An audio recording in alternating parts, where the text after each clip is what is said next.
ذلت کا تنے تنا مالک اللہ ہی ہے، اس کے علاوہ کوئی پر نہیں مار سکتا، کوئی پتا ہل نہیں سکتا، ٹوٹ نہیں سکتا، ہرے سے پیلا نہیں ہو سکتا۔ میں ایمان لاتا ہوں اس بات پر۔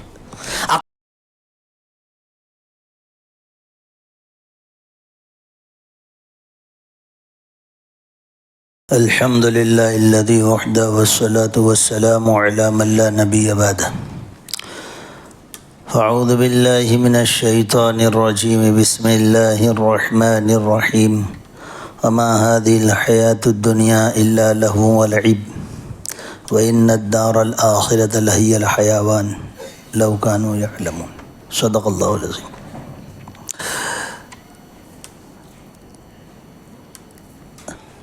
نیا سال ہمارا شروع ہوا 1446 ہجری، شروع ہوا نیا سال۔ مسلمانوں کو اس انداز سے اللہ نے زندگی جینے کے قانون اور قاعدے اور شریعت اور طریقہ دیا ہے کہ اس کے اندر خوشی غمی کا مقصد اور اس کو کسی کے ساتھ جوڑا۔ نئے سال کی کوئی خوشی یا اجوڑی یا سیلیبریشن ایسا اسلام میں نہیں ہے۔ دیگر مذاہب میں دیکھو تو ہر ایک نئے سال کو مناتا ہے، چاہے پارسی ہوں، چاہے عیسائی ہوں، چاہے اور دیگر قومیں ہوں، تو وہ لوگ نئے سال کو سیلیبریٹ کرتے ہیں، مناتے ہیں، اس کی تیاری کرتے ہیں، اس کا خیر مقدم کرتے ہیں۔ اور ہمارے ہاں اللہ تبارک و تعالیٰ نے ایک مہینے کے روزوں کے بعد جو عید اور خوشی کا دن دیا، اس میں کہ تم نے ایک مہینہ ہمارے لیے دوپہر میں نہ کھا کر اور پانی نہ پی کر اور اپنی خواہشات کو دبا کر تم نے جو ہمارے لیے روزہ رکھا، مسلسل ایک مہینہ، درمیان میں ایک دن چھٹی کا نہیں، چاہے مہینہ 29 دن کا ہو، چاہے 30 دن کا ہو، مسلسل ایک مہینہ مکمل تم نے اس طرح کہ سورج صبح صادق سے اپنی جگہ سے ہٹا، وہاں سے لگا کر جب تک غروب نہ ہو جائے آپ نے نہ کچھ کھایا نہ کچھ پیا۔ لہذا یہ تمہاری قربانی اور یہ تمہاری اطاعت کے بدلے میں ہم تم کو عید کا خوشی کا دن دیتے ہیں، اس کو بھی اس طرح سیلیبریٹ کرنا کہ اس میں غریبوں کا خیال رکھا جائے، اس دن کی ابتدا نماز اور سجدے اور عبادت سے کی جائے۔ اسی طرح 10 ذی الحجہ پر عید الاضحیٰ وہ اللہ رب العزت نے عطا فرمائی، اور اس میں قربانی بتا رہے ہیں اللہ تبارک و تعالی کہ دیکھو ہم نے ہمارے خلیل سے تو اس کے بیٹے کی قربانی مانگی تھی، تم میرے محبوب کی امت ہو، اپنے جذبات اور اپنے مال کی کچھ قربانی جانور کو ذبح کر کے دے دو، لو یہ تمہارا عید کا اور خوشی کا دن ہے، اس میں بھی تم غریبوں کو یاد رکھنا۔ اور نئے سال تو یہ تو ایک تاریخ ہمیں یاد رکھنے کے لیے ہے، اور اس کے لیے اپنی، بلکہ قرآن خود کہہ رہا ہے یسألونک عن الاہلہ قل ہی مواقیت للناس، لوگوں کے اوقات کے لیے یہ چاند ہے اور اس کے ذریعے سے ہم اپنی تاریخ طے کرتے ہیں، لہذا چاند کا مقصد بتایا کہ اس کے ذریعے سے ہم عبادت کے اور حج کے اوقات کو متعین کرتے ہیں، ہم عبادت کرتے ہیں، لہذا نیا سال بھی آیا تو ہمارے لیے کوئی نئی بات نہیں، بلکہ ہم تو عبادتوں کے لیے پیدا ہوئے ہیں۔ لِكُلِّ قَوْمٍ عِيدٌ وَهَذَا عِيدُنَا، کہ ہر قوم کے لیے خوشی کا دن ہوتا، ہمارے لیے یہ ہے۔ تو عید الفطر عید الاضحیٰ اللہ پاک نے عطا فرما دی، اس میں بھی دونوں عیدوں میں عبادت سے شروعات کرنی ہے، جانور کا ذبیحہ، جانور کا ذبح اللہ کے نام سے، اور اس میں تقسیم بھی اللہ کا دھیان رکھ کر کے تم نے کتنا ہی مہنگا جانور لائے ہو، غریبوں کا حق رکھنا، اس میں خود کھا پی کر پورا مت کر دینا۔ چاہے تم ایک بکرا ہی کیوں کاٹ رہے ہو، اور تمہارا گھر خاندان بڑا، لیکن غریب کا حصہ اس میں نکالنا ہے تم کو۔ اسلام کی بنیاد، اسلام کا مزاج سمجھیں ذرا۔ ناچنے کودنے اور صرف اپنی مرضی والی زندگی گزارنے کے لیے اللہ پاک فرما رہے ہیں کہ یہ دنیا کی زندگی کھیل تماشا ہے، لیکن تم کو آخرت کے لیے پیدا کیا ہے۔ تم کھیل تماشے میں مشغول مت ہو جانا، ناچنے کودنے میں مت لگ جانا۔ تم کو اس لیے نہیں دیا، عیش کی زندگی تو ہم تم کو دینے والے ہیں، ابد الآباد کی۔ وہ عیش ایسا ہے کہ اس کے بعد پھر کبھی دکھ نہیں۔ دنیا کے عیش کے بعد دکھ آتا ہے۔ فَإِنَّ مَعَ الْعُسْرِ يُسْرًا، إِنَّ مَعَ الْعُسْرِ يُسْرًا۔ دنیا کی خوشی، دنیا کی جوانی، دنیا کی مزے، اس کے بعد اس کے اندر ہی غم موجود ہے۔ یہاں ہر خوشی ہے مبدل بصد غم، جہاں شادیاں تھی وہاں اب ہے ماتم۔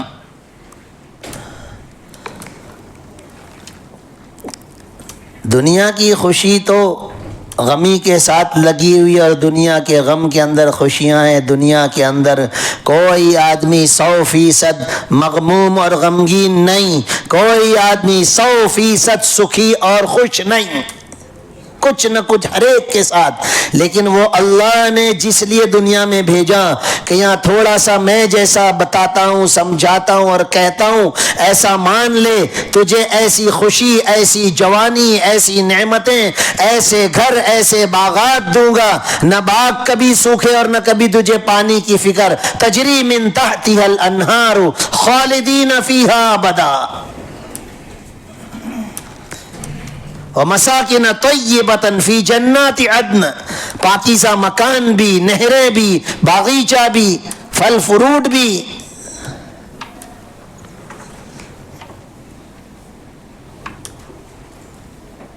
زندگی کا مقصد سمجھیے، گھڑی رکتی نہیں ہے، سیکنڈ کانٹا اس کے اندر ہے، وہ چلتا رہتا ہے۔ ہم دنیا کے اندر آئے، جتنی لاکھ سانسیں لے کر آئے، اس میں سے کئی ہزار واپر چکے ہیں، کتنی باقی ہے کس کو نہیں معلوم۔ کوئی تندرستی، کوئی مال کسی کو دھوکے میں نہ ڈالے۔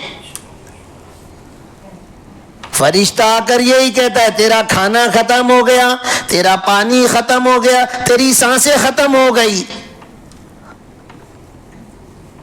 اب کیسے جی سکتا ہے تو؟ اب جی نہیں سکتا تو میں لینے آیا تجھے۔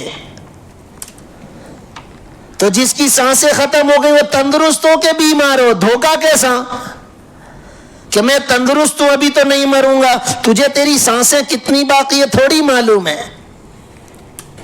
لہذا تندرستی سے دھوکہ کھانا کتنی عجیب بات ہے۔ مالوں کی وجہ سے اور عیش و عشرت اور نعمتوں والی زندگی اور جوانی کے اندر دھوکہ کھا لینا کتنی عجیب بات ہے کہ سانس ختم ہو جائے گی تو ختم، آکسیجن ہی ختم ہو گیا۔ دنیا کے اندر تیرے لیے جتنا آکسیجن اللہ نے رکھا تھا تو نے واپر لیا، ختم ہو گیا، ریچارج تیرا پورا، اب کچھ نہیں بتائے گا، اب اندھیرا۔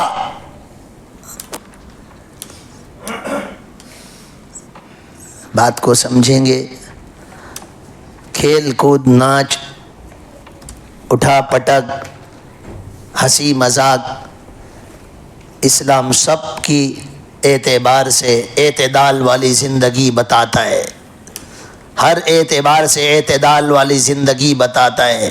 خوش رہنے کے اعتبار سے اسلام روکتا نہیں، گھومنے کے اعتبار سے اسلام روکتا نہیں، لیکن طریقہ بھی دیتا ہے اور کچھ حدیں بھی بتاتا ہے۔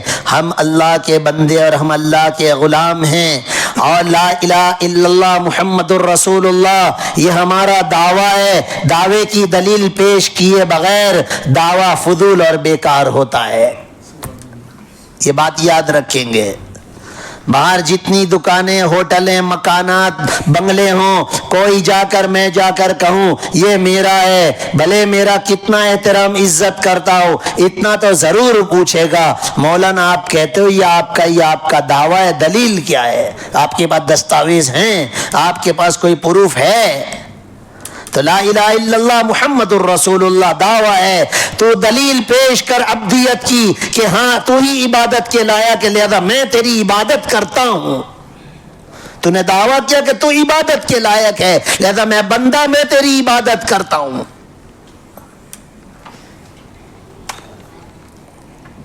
توحید، اللہ کی ذات و صفات کا یقین، یہ ساری دلیلیں ہیں۔ عقل کے ذریعے سے ایمان نہیں۔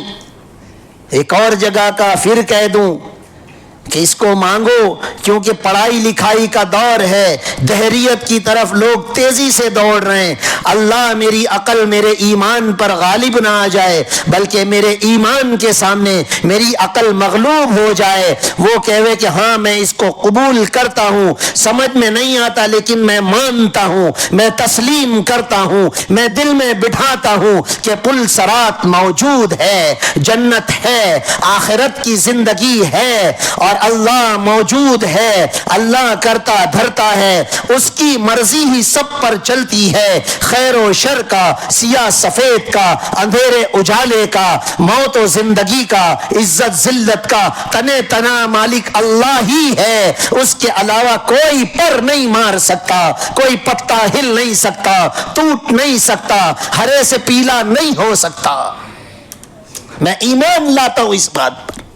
عقل کہتی ہے کیسے، ہاؤ کین پاسبل، میں کہتا ہوں کہ نہیں، تو نیچے بیٹھ جا، میں ایمان لایا اللہ پر، اس کے رسولوں پر، اس کے فرشتوں پر، اس کی کتابوں پر، آخرت کے دن پر، اچھی بری تقدیر پر، سب پر میں ایمان لاتا ہوں۔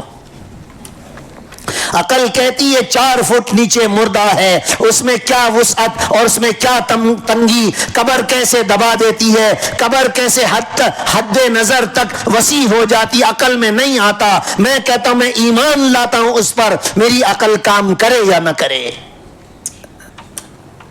بولو روزانہ اس طرح، تاکہ ایمان کی سلامتی رہے، ایمان کی ترقی ہو، ایمان باقی رہے۔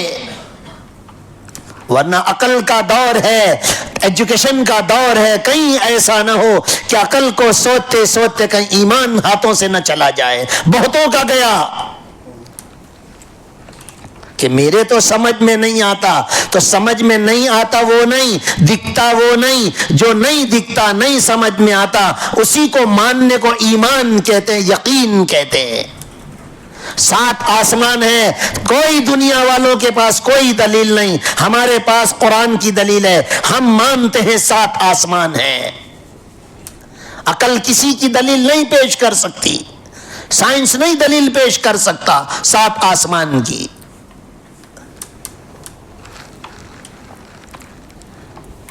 دنیا میں آنے کے مقصد کو ہم سامنے رکھیں، اپنی زندگی کو اللہ کی مرضی کے مطابق ہم ڈھالیں، اطاعت اور فرما برداری، عبادت کے لیے، اطاعت کے لیے، اللہ کی معرفت اور اللہ تبارک و تعالیٰ کی فرما برداری اور اس کی رضامندی حاصل کرنے کے لیے کہ جاؤ دنیا میں جا کے اتنا کر کے آ جاؤ۔ ہر ایک کو 100 سال کی زندگی نہیں، کوئی 30 میں، کوئی 40 میں، کوئی 50 میں، کوئی 18 میں، جتنے میں بھی واپس آ جائے گا۔ ہم نے جو کہا وہ کیا کہ نہیں کیا، ہم یہ نہیں پوچھیں گے 18 میں آیا، بالغ ہو کے 2-3 سال ہی ہوئے تھے، اتنی بڑی جنت ہمیشہ کی جنت نہیں دے سکتا، ایسا نہیں ہوگا۔ اللہ پاک ایسا نہیں فرمائیں گے۔ اور کسی کو نہیں بتایا تم 100 سال جیو گے کہ وہ پہلے سے 50 کا ہو تو ٹینشن میں آ جائے، 50 میں پاؤں دکھ رہے ہیں اور 50 اور جینے باقی ہیں۔ صلی علی محمد۔ لہذا میرے عزیزوں، میرے بھائیوں، ماؤں بہنوں، دیکھو اللہ نے جس مقصد کے لیے ہم کو بھیجا ہے، ہمیں اس مقصد کے ساتھ جینا ہے۔ یہ دنیا اور دنیا کے دھوکے اور دنیا کی چمک دمک، دنیا کا فیشن ہمیں دین سے برگشتہ نہ کر دے، دین سے دور نہ کر دے، ہمیں عریانیت کی طرف، بےہودگی کی طرف، بدتمیزی کی طرف ہمیں نہ لے جائے۔ بڑوں کا ادب ضروری ہے، علماء کا ادب ضروری ہے، مسجد کا ادب ضروری ہے، قرآن کریم کا ادب ضروری ہے، اذانوں کا ادب ضروری ہے. اب بالکل اذانوں کا ادب اور اس کا خیال رکھنا مسلمانوں نے تقریباً چھوڑ دیا. اذان ہو رہی ہے, کوئی اپنے کام کو ہلکا پھلکا چھوڑنے کو تیار نہیں. ہاں البتہ قرآن پڑھنے والے وہ اپنے قرآن کو روک کر اذان کے بعد کی دعا کو پڑھ رہے ہیں. قرآن پڑھتے تو احترام کر رہے ہیں. کھیلنے والے, موبائل دیکھنے والے, ٹی وی دیکھنے والے, گانا دیکھنے والے, فلم دیکھنے والے, وہ اذان کا احترام نہیں کر رہے, تھوڑی دیر نہیں کرتے. یہ بےہودگی والی زندگیوں سے باہر آ جائیں ہم لوگ. بے ادب بے نصیب جو بے ادبی کرتا ہے وہ محروم ہوتا ہے, نعمتیں چھین لی جاتی ہے. ادب پہلا قرینہ ہے محبت کے قرینوں میں. ارے اللہ سے اگر محبت کرتے ہیں تو اللہ نے جس چیزوں کا ادب کرنے کو کہا اس کا ادب کرنا ضروری ہے. اللہ تبارک و تعالیٰ سوجھ بوجھ عطا فرمائے. اپنی عقل کو ہمیں تھوڑا سا جھنجھوڑنے کی ضرورت ہے کہ یوں تو بہت اچھی اور بہت ہوشیاری کی باتیں کرتا ہے, بتا تیرا یقین ہے کہ نہیں آخرت پر؟ جب ہے تو کیوں تو اللہ کی اطاعت پر نہیں جاتا؟ مرنا ہے کہ نہیں کہ اس سے کوئی نہیں بچ سکتا, تو کیوں تو قبر کی تیاری نہیں کرتا؟ جھنجھوڑو اپنی عقل کو. دھندے بیپار نفع نقصان باریکی سے حساب کرنے والی عقل یہاں پر آ کر کیوں ماند پڑ جاتی ہے اور کیوں پانی میں بیٹھ جاتی ہے؟ وہ میرے عزیزو بہت ضروری ہے ہمارے لیے کہ ہم اللہ کی اطاعت کے ساتھ, عبادتوں کے ساتھ, اور دیکھو 5 وقت کی نماز یہ تو 5 وقت پر ہے. بقیہ کی زندگی اپنی مرضی سے گزارنے کا جو ایک مزاج بنا ہے مسلمانوں کا, اس کو ہم نکالیں. ہم 24 گھنٹے اللہ کے بندے ہیں, مرے تک ہم اللہ کے بندے ہیں. اور بندے کے لیے بندگی تو سچ بولنا بندگی ہے اور جھوٹ بولنا بندگی کے خلاف ہے. اخلاق کے ساتھ جینا بندگی ہے, بد اخلاقی کے ساتھ جینا بندگی کے خلاف ہے. حلال طریقے سے تجارت کاروبار دھندا کرنا اور مال کو حاصل کرنا بندگی ہے, اور غلط طریقے سے مال کو حاصل کرنا بندگی کے خلاف ہے. صرف نماز نہیں ہے, 23 سالہ رسول اللہ صلی اللہ علیہ وسلم پر وحی اترتی رہی, شریعت آتی رہی, صرف نماز نہیں آئی ہے. پیدائش سے لگا کر موت تک کی پوری زندگی اور قیامت تک آنے والوں کی کامیابی کی ضامن زندگی اللہ نے اپنے رسول صلی اللہ علیہ وسلم پر اتاری ہے. لہذا ہمیں اپنے آپ کو سنبھال کر, دنیا ناچتی ہو ناچے, دنیا ننگی ہوتی ہو ہوئے, دنیا جو کرتی ہو کرے, میں اپنے رسول صلی اللہ علیہ وسلم سے محبت کرتا ہوں. میرے رسول نے طریقہ بتایا ہے صبح شام کا کپڑے پہننے کا. میری گھر کی عورتیں دوپٹوں سے عاری ہو جائیں, وہ اٹھ بیٹھ کرے تو ان کے کوئی بدن کے کوئی اعضاء چھپے نہیں. میں ایسا مرد, میں ایسا مسلمان سب دیکھ کے اندھا بن جاؤں؟ میری مردانگی اور میری غیرت کہاں مر گئی؟ کیا عورتوں کے لباس دیکھ کر سمجھ میں نہیں آتا کہ اس میں تو کچھ چھپ ہی نہیں رہا, اور جتنا مجھے دکھتا ہے اتنا سب کو دکھتا ہے. میں شوہر ہوں, مجھے دکھتا ہے, دیور کو بھی اتنا ہی دکھتا ہے, لیکن اس کے مرد کو اتنی اس کی مردانگی نہیں جھاگتی کہ صحیح طریقے سے اس کی بیوی کو لباس پہنا دے, اس کو دوپٹہ اڑا دے, اس کو برقع پہنا دے. اس کی بیوی کو بازار میں بغیر برقعے کے لے جانے میں خود فخر سمجھتا ہے. ارے فخر پہ تف, تو اس پر فخر کرتا ہے. تیری بیوی کو سارے لوگ دیکھیں, اس پر تو فخر کرتا ہے. یہ فخر کی چیز ہے. اللہ رب العزت سوجھ بوجھ عطا فرمائے. اللہ رب العزت, میں یہی کہتا ہوں اپنی عقلوں کو یہاں استعمال کرو کہ جتنا مجھے دکھتا ہے سب کو دکھتا ہے. اب تیری عقل ساتھ نہیں دیتی. لا الہ الا اللہ. اللہ پاک ہمیں سمجھ عطا فرمائے, اللہ پاک سوجھ بوجھ عطا فرمائے.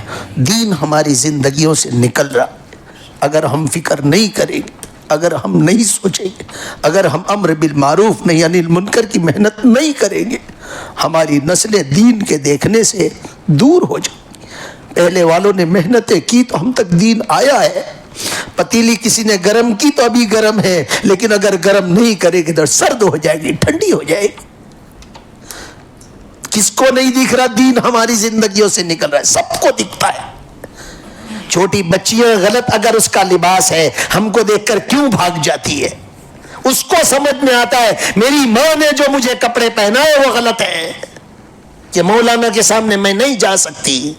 اس نے پورے جگت میں گھومنے کے لیے اس کی بیٹی کو ایسے کپڑے پہنا دیے، تجھے نہیں شرم سمجھ پڑتی، تیری عقل نہیں کام کرتی، لے 6 سال کی بچی سے عقل، وہ تجھے بتائے گی شرم کا لباس کیا ہوتا ہے۔ اندھے بن رہے ہیں، عقل کی دھجیاں اڑا رہے ہیں۔ صلی علی محمد۔ اللہ پاک ہمیں سمجھ بوجھ عطا فرمائے، اپنے دین کو تھامنے کی، سنبھالنے کی توفیق عطا فرمائے۔ وآخر دعوانا ان الحمدللہ۔